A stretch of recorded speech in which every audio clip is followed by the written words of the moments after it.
Hi, welcome to Give Me the Bible, where God's Word speaks for itself. In this video, we want to talk about the purpose of 2 Thessalonians. This is actually Paul's third letter that he wrote in the New Testament. And I encourage you to watch the video before this one on the purpose of 1 Thessalonians, only because these two letters are very intimately connected. They were written at about the same time, from the same place. And I say about the same time, about maybe 6 months apart, but from the same place, and they're written to the same people. And so if you understand the background of 1 Thessalonians, it'll really help you understand the background of 2 Thessalonians. But just as a way of review, remember Paul established the church in Thessalonica in Acts chapter 17, and recall that some believed, but there was actually a lot of persecution. There was a lot of rejection of Paul, and not only persecution of Paul, but persecution of the Christians there by some Jews.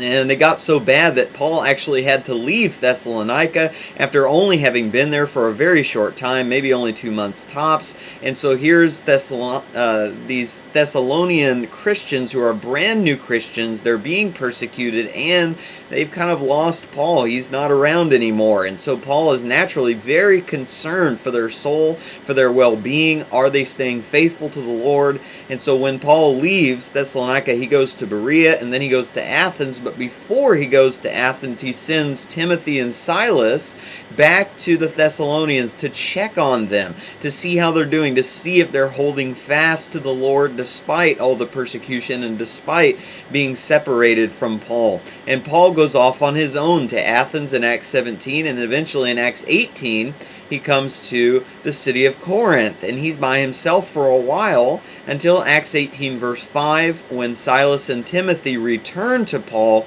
and that's when they would have brought this report back about the Thessalonian brethren that they're actually doing really well. And so as a result of that report, Paul writes 1 Thessalonians to them, praising them for staying faithful and also teaching them certain things that they need to hear. That's why in 1 Thessalonians 1 and verse 1, you see that Paul is with Silvanus and Timothy. Silvanus is another name for Silas.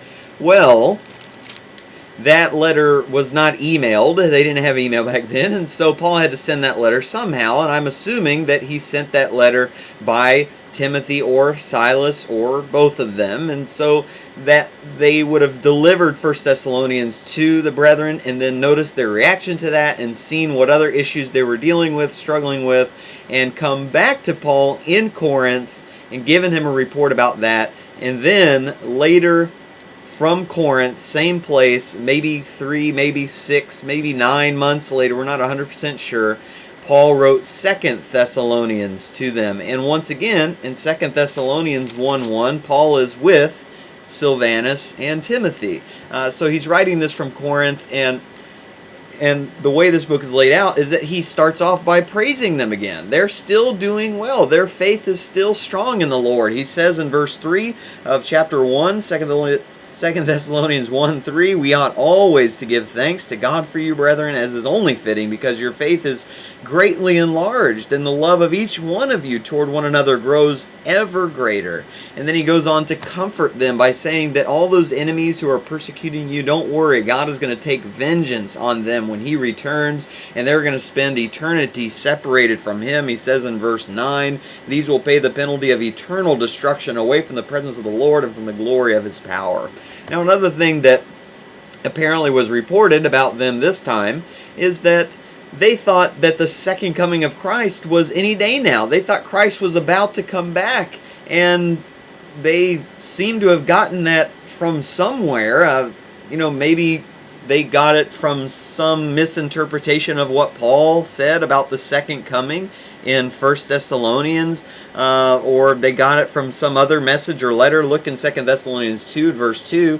Paul tells them not to quickly be shaken from your composure or be disturbed either by a spirit or a message or a letter, as if from us, to the effect that the day of the Lord has come.